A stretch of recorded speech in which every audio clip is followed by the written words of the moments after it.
The OnePlus Nord N20 5G on T-Mobile. This is my month-long review, kind of a look back at how it's gone so far. And appropriate timing, about a couple days ago, we got the May security patch, so less than a month from release, and it already has its first software patch, which is an absolutely fantastic sign, because you never know.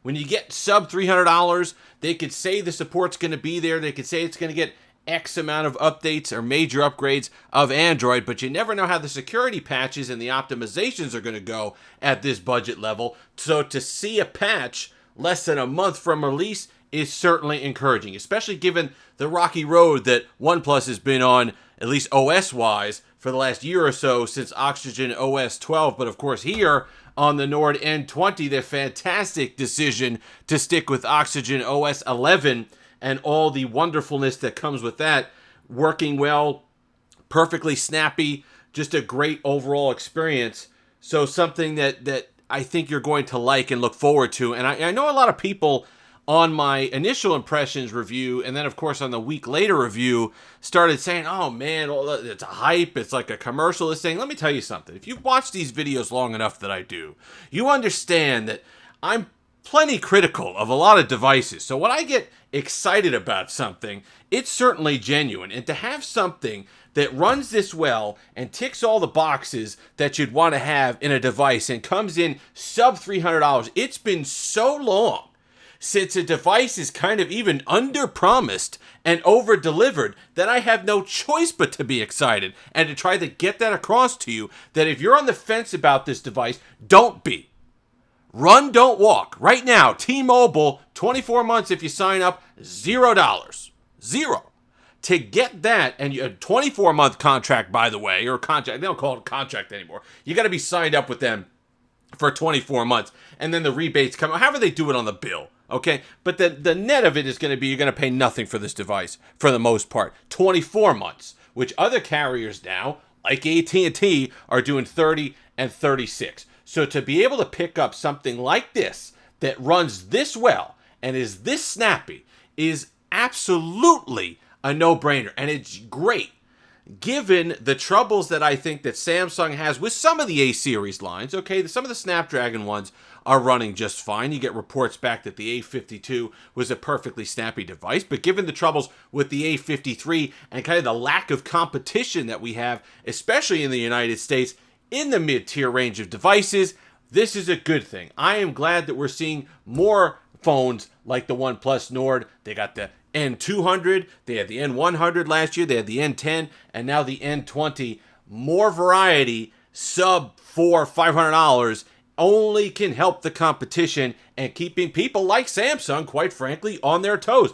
This phone beats the A53 out of the water, blows it out of the water, not even close performance-wise in my eyes. The Snapdragon 695, power efficient, absolutely nailed it. It makes you wonder why the heck Snapdragon can't do that at the flagship level. I don't know what's keeping them from that. But imagine a phone that's perfectly well-powered enough. You can do everything that you want to do on it. You don't feel like you're hindered by the performance of the processor, but yet can actually have a little bit, just a little bit of battery efficiency. What a novel concept. Absolutely nuts in 2022. So let's talk about all the positives, all the stuff that I've talked about before, but just over the course of a month, the stuff that sticks out. Number one is the display. Don't talk to me about 90 hertz. Really don't. If that's what's hanging you up about this device, then you should be on another video, because this certainly is not going to be the one for you.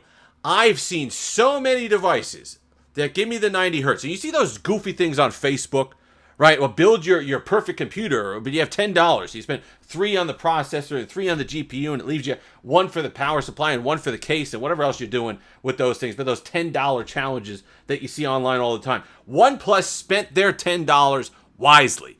Everything that's put into this is well thought out, and it's meant to enhance the user experience without any nonsense that you don't really need. 90 hertz is nice. We'd all like to have it. It makes things look smooth. But what is it going to cost me on this device? All right? Nothing's free in this universe. If you give me 90 hertz on this panel, is it costing me the fact that it's an AMOLED or OLED display? Is it costing me that? Is it costing me RAM? Is it costing me the Snapdragon 695? Is it costing me the headphone jack? Is it costing me the fast charging? What am I losing? Because I can tell you, that 90 hertz is not worth any of those other things that keep the user experience where it is. Just not. Straight up. Just not. This is fantastic, and it starts with this display. This is the best display I've seen sub $300 on any device. Any device I've ever seen. This is this is something that was reserved for flagship level devices not that long ago. The Samsung panel on the A53 is gorgeous as well, but guess what? That phone comes in at $450 retail, $282 retail. Fantastic value. And for something that all these other things, these nonsense things, when we get into the cameras, they spend half hour on the presentation for the cameras and all the rest of it. The display is what you use 100% of the time that you're looking at the device. The camera's what? 5%? 4%? You can take that picture of your Starbucks or whatever it is. You're looking at the display 100% of the time. That, to me, is incredibly important. And this one is one of the best creamy OnePlus panels that they certainly have. And to have it at this price point is fantastic. Battery life is great. The Snapdragon 695, it's got a 4,500 milliamp hour battery. Nice and robust. You're going to get that 7-ish hours of screen on time, still getting that. And that's even with the brightness where it is on this display, enjoying the color and the contrast on it. Performance is good, snappy, everything you're going to want to do. Social media, Pokemon Go, gaming. Are you running it at high definition RTX settings on your Call of Duty mobile? No. Okay, you could do it. You're going to have to deal with a little bit of slowdown. But for the most part, on any other games, you're going to be fine. Just an overall smooth experience and really shocking at this price point. Because when you think about some of the 600 processors in the past, and that's kind of where the 600 series of Snapdragon gets a bad name. They were good, and they were power efficient, and they got the job done, and you could do Facebook, and you could do email, and you could do texting, and Discord, and Twitch, and all the rest of TikTok, and Twitter, Instagram. You could do all of that. But the thing that you lost was it was just a step slow. You could feel where it wasn't quite the 700 series or the 800 series where it's the flagship. You could feel where it was behind. I forget I'm on a budget level device with this phone. I forget. Going through the menus, going through the settings, going through Twitter. Everything you just don't even realize that you're on a device that's sub $300. It's just once it loads up and everything's fine, you're just scrolling through. It's one of the best experiences of Twitter on Android. A lot of Androids, your S22 Ultra, Twitter runs horribly. This, it runs fine. Pull up Instagram, same story. It's just an overall just great experience that you're going to have no issue with whatsoever when you're scrolling through, and you're not going to notice, and just getting out of apps, going between apps, the multitasking. You're not going to notice the slowdown that you do on other budget devices. Camera's okay. I'm going to leave in the little closing screen of this video the link to my review for 1 week where you can see the camera samples. They're okay. Good lighting. You're going to have no problem whatsoever.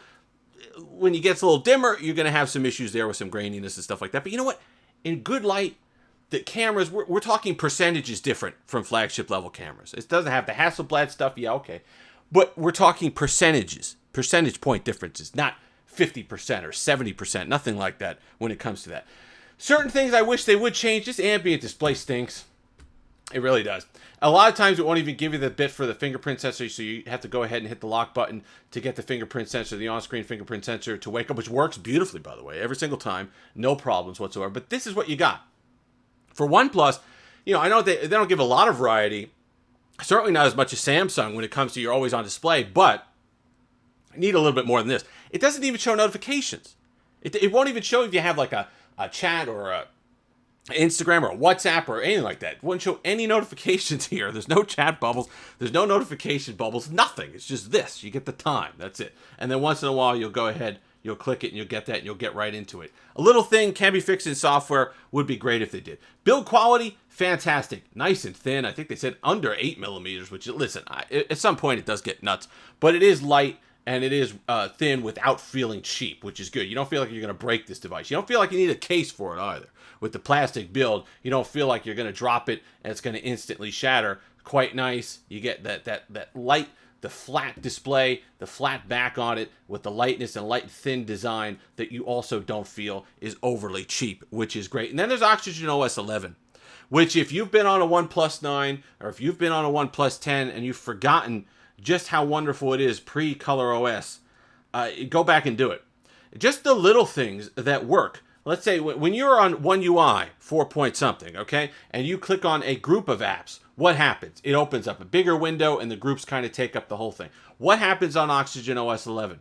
Right at the bottom of the screen where you can hit them. I love that. Open up groups right at the bottom where you could have one-hand ability of this device. I absolutely love that. It's the little things and the optimizations. Even just the color stuff and going through and having your own, like I changed the color there and I changed them to boxes and the icons and being able to add stuff. It's just the little touches, but still maintaining that light feel of Android that we all know and love on a lot of distributions, not heavily skinned, but at the same time giving you a couple things here and there that really stand out and enhance the experience.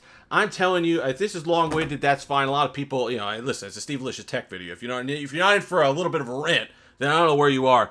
Buy this. Seriously. I don't know what you're getting under $300 that you think you're going to compete with this new. Used, there's options, of course. There's things, Amazon renewed, there's older Samsung flagships. If you're an iPhone user, there's obviously a million options there on the used side. But brand new, out of the box, Carrier T-Mobile and Metro PCS. Okay, Metro PCS I think is $70, but T-Mobile with that deal you're getting zero. Whatever you could do, if you're this is a hype, yeah, it's a hype. If you're on the fence about this, don't be. There's literally no reason to be on the fence about this. If you already have one, encourage people in the comment section below about how much you're loving this device, because I think to a person, you're going to find very few people that are disappointed with their purchase of the Nord N20, and in 2022, sub $300, all the nonsense we get with these mobile devices, especially in the United States, when it comes to mid-tier devices, this is refreshing.